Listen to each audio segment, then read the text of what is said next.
गरीब से गरीब बाप माँ भी हों, पिता माता भी हों, तब भी चाहते हैं कि सुंदर से सुंदर व्यवस्था हम बनाएं।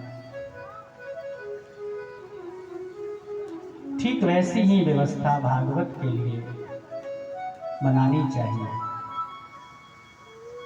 हम खुद बनाकर नहीं कह रहे, सनकादिक कह रहे हैं, विवाहे यादृशं वित्तम तादृशं परिकल्पये। ठीक उसी के अनुरूप व्यवस्था होनी चाहिए। फिर देशे देशे यथा सेयं वार्ता प्रेष्या प्रयत्नतः। दूर दूर तक कथा का प्रचार प्रसार हो। देशे देशे तथा सेयं वार्ता प्रेष्या प्रयत्नतः।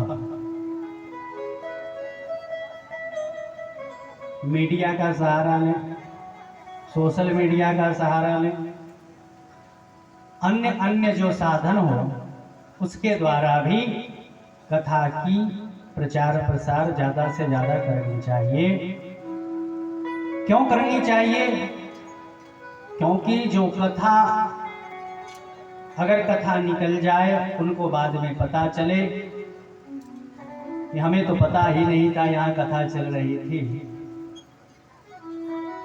तो फिर इसका दोष वक्ता को लगता है। हम कथा से वंचित रह गए, ये भावना यदि किसी में आ गई, हमें तो पता ही नहीं चला, तो वक्ता को दोष लगता। इसलिए अपने जितने रिश्तेदार हैं जो कथा करवा रहे, उनको भी सूचना दें, और आसपास के जहां तक संभव हो सके वहां तक प्रचार प्रसार करना ही चाहिए। ये तीसरी व्यवस्था। फिर कहते हैं, विरक्तो वैष्णवो विप्रो वेद शास्त्र विशुद्धिकृत। वक्ता कैसा हो, वक्ता के बारे में बता रहे हैं। विरक्तो वैष्णवो विप्रो वेद शास्त्र विशुद्धिकृत। भाई वक्ता जो है वो विरक्त हो, वैष्णव हो। अब जिसकी चर्चा कल हुई वैसा विरक्त न हो, 4 को छोड़ के 40 को बसाए, ऐसा विरक्त न हो। विरक्ति अंदर से होनी चाहिए। हम खीर नहीं खाते, आपको मिलता ही नहीं तो कहां से खाओगे? सामने कटोरी में भरकर लबालब खीर रखी हो, तब आप कहें कि हम खीर नहीं खाते, तब सच में आप खीर नहीं खाते माना जाएगा। खीर का अता पता ही नहीं, व्यर्थ में बोले जा रहे हैं, इसका क्या मतलब है? विषय उपस्थित हो तब भोग नहीं रहे, तब वो विरक्त है। वैष्णव हो, विप्र हो यानी ब्राह्मण हो, फिर वेद शास्त्र विशुद्धिकृत, वेद शास्त्रों का पारंगत हो, दृष्टांत कुशलो धीरो, वक्ता कार्यो अति अस्पृहा अथवा निस्पृहा।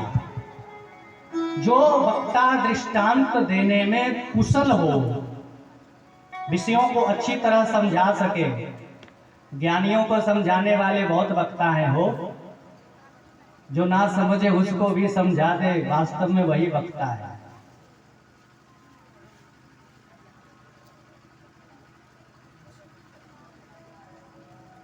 तो दृष्टांत देने में कुशल हो, धीर हो, गंभीर हो, वक्ता का ये 5वां लक्षण।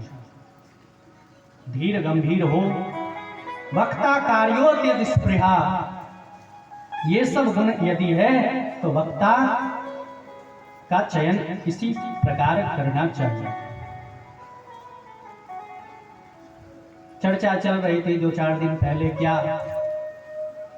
अब इस विषय को कहना चाहिए नहीं कहना चाहिए, लेकिन पता नहीं भाव जग रही है बाबा की कृपा होगी, चलो बोल ही देते हैं। लाइव चल रहा है क्या पंकज जी? चलो तब ठीक है जी। नहीं, लाइव में थोड़ी सी मगजमारी हो जाती है, तमाम प्रश्न आने लगते हैं, ऐसा क्यों बोल दिए, ऐसा कहाँ से आया। तो ठीक है, चलो कोई बात नहीं। बोलिए सियावर रामचंद्र भगवान की जय। आजकल कथा कहना भी खतरे से खाली नहीं, न जाने कब कौन सा फतवा जारी हो जाए।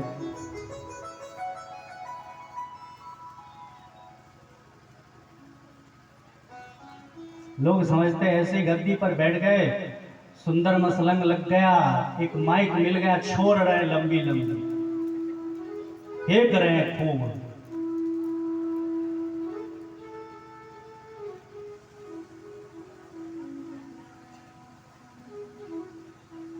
ऐसा ये गद्दी नहीं है, ये राज गद्दी नहीं है, वो व्यास गद्दी है। वहां बैठकर कुछ भी छोड़ देंगे चलेगा, ये व्यास गद्दी है, यहाँ बहुत संभल कर बोलना पड़ता है। तो 2-4 दिन पहले चर्चा हो रही थी, क्या स्त्रियों को कथा कहना चाहिए व्यास मंच पर बैठकर। अब कुछ लोगों को मेरी बात समझ में आ सकती है, ना भी आ सकती। शास्त्र विशारद वक्ता को सुख रूप ही समझना चाहिए। कोई भी बैठ जाए व्यास मंच पर, कैसा भी हो, फिर उसकी चर्चा दूर रखकर केवल कथा पर ध्यान देना चाहिए। वक्ता से मतलब नहीं रखना चाहिए, कथा पर ध्यान हो, कथा कहने वाले पर ना हो। भोजन के विषय में बताते हैं, भोजनम तो वरम मन्ये कथा श्रवण कारकम, नोपवासो वरः प्रोक्तः कथा विघ्न करो यदि। संभव हो निराहार रहिए, न बने जल पी लीजिए, न बने दूध पान कीजिए, न बने घृत पान कीजिए, न बने फलाहार लीजिए, उस पे भी न बने तो भोजनम तो वरम मन्ये कथा श्रवण कारकम।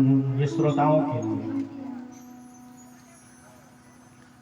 एक समय भोजन कर लीजिए, फलाहार से काम न चल रहा हो तो उस पे भी यदि काम न चले, चकाचक 4 टाइम भोजन कीजिए, लेकिन नियम यह हो कि कथा श्रवण कारकम, कथा में किसी प्रकार का विघ्न न हो। फलाहार की व्यवस्था क्यों है? क्योंकि मल मूत्र जयार्थम ही लघ्वाहार सुखावह। कम भोजन करेंगे तो शौच दिशा के लिए कम जाना पड़ेगा। भोजन पर ही ध्यान देंगे तो कथा में ज्यादा देर नहीं टिक पाएंगे, बैठ नहीं पाएंगे, बार बार शौच की क्रिया को संपादित करना पड़ेगा। इसलिए ये सब व्यवस्थाएं हैं कथा की। सात्विक भोजन हो, भगवान को भोग लगाकर ही पाए, किसी प्रकार का भक्षा भक्ष आदि से तो बहुत दूर हो, तो वैष्णव ही हो। कथा के दौरान किसी प्रकार की नशा आदि का सेवन न करे। सत्य बोले, सत्यम शौचम दया मौनम मार्जनम विनयम यथा। सत्य का पालन, शौच का पालन, दया का पालन, मौन का पालन। मौन व्रत में रहे तो और बढ़िया, किसी से ज्यादा बातचीत न करे। ये वक्ता श्रोता दोनों के लिए। वक्ता भी ज्यादा बात करेगा तो फंस जाएगा, श्रोता भी ज्यादा बातचीत करेगा कथा के दौरान तो फंस जाएगा, कहीं ना कहीं झूठ बोल ही जाएगा। इसलिए इन सब नियमों का पालन करना चाहिए। अत्युत्तमा कथा दिव्या कोटि यज्ञ फलप्रदा। इस तमाम नियमों का यदि आपने पालन कर लिया तो भागवत क्या नहीं कर सकती है, जीवन बदल सकती है। नियम पालन करना नहीं चाहते हम और चाहते सब कुछ मिल जाए, कैसे होगा?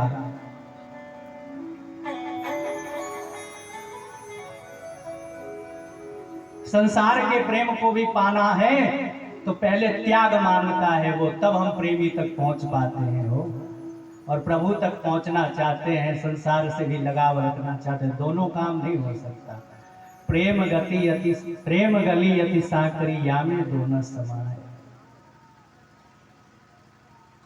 हसब ठठायब फुलायब गालू, दुई की संग होत एक भुआलू। दोनों काम कैसे हो सकता है? एक कन्या भी जब पति से विवाह होता है तो कितनी बड़ी त्याग करती है, पूरे मायके को, परिवार को, जहां तक आज तक पल बढ़कर बड़ी हुई थी उसको छोड़कर जा रही है। त्याग कितना बड़ा त्याग, मैं तो कहता हूं उससे बड़ी त्यागी कोई हो ही नहीं सकती। कन्या से बड़ा त्याग कौन कर सकती हो? जहां तक आज रही थी 20, 22, 25 वर्षों तक अचानक छोड़ना कर रहा है, कितना बड़ा त्याग है। उससे बड़ा त्यागी कौन है?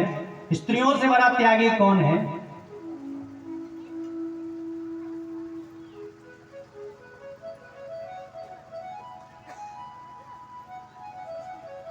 तो साधारण पति को पाने के लिए भी इतना बड़ा बलिदान देना पड़ता है। हम ब्रह्मांड पति से मिलना चाहते हैं, क्या ऐसे ही मिलेंगे वो?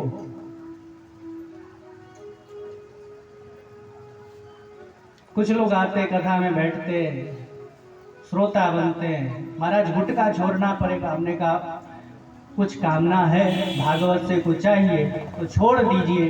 महाराज नहीं छोड़ते। हमने कहा कुछ मत कामना करो, तब ऐसे ही बैठे रहो। पाउज करते रहिए। इस प्रकार प्रसाद तुलसी माला श्रोतभ्याश्च दीयताम् कर्तव्यं कीर्तनं ततः गृहस्थ चेदा होमः कर्तव्यः कर्म शांतये। कथा के अंत में नाम संकीर्तन खूब हो। यदि गृहस्थ श्रोता है तो कथा के अंत में हवन होना चाहिए।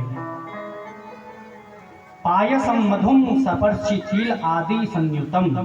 पायस यानी खीर से, मधु से, तिल आदि के, जौ आदि के द्वारा जो साकल्य तैयार होता है उससे हवन की व्यवस्था हो। यदि श्रोता विरक्त है तो फिर गीता का पाठ हो, हवन न हो, केवल गीता का पाठ। द्वादश ब्राह्मण पंचादेयं मधुपायसे। कथा के अंत में 12 ब्राह्मणों को भोजन कराए, मधु युक्त भोजन, मधुरम भोजन। तस्त्रायं पुस्तकं स्थाप्य लिखितं लक्षिताक्षरम्। पुस्तक को यदि कोई हस्तलिखित करके दान में देता है तो उसके पुण्य का वर्णन नहीं किया जा सकता। फिर कहते हैं कथा की समाप्ति पर वक्ता को प्रसन्न करना चाहिए, श्रोताओं को जितना संभव हो सके उतना दान देकर, दक्षिणा देकर, हाथ जोड़कर प्रणाम करके क्षमा याचना करते हुए वक्ता को प्रसन्नता पूर्वक भेजनी चाहिए। मेरे महाराज जी कहते हैं वक्ता में कोई गुण हो ना हो, एक गुण तो होना ही चाहिए। क्या? वक्ता में एक गुण का होना आवश्यक है। कौन सा गुण? वक्ता जब भी कथा कहने बैठे तो कथा कहना उसका नशा हो, कथा कहना व्यापार न हो। बिजनेस के लिए कथा न करो, फिर बहुत सारे काम हैं, कर लीजिए।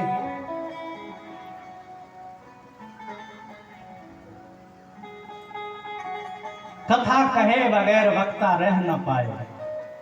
सच पूछिए तो 4-5 महीने जब कथा नहीं होती है तो व्याकुलता हो जाती है मन में, छटपटाहट जैसी होती है हमको।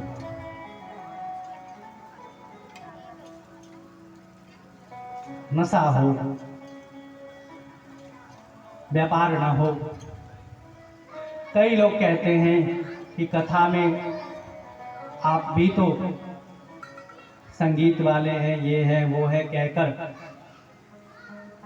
इतना पैसा लगेगा बताते हैं। हम क्या करें, अकेले की बात होती तो कुछ न कहते। यहाँ 6-7-8 लोगों की पूरी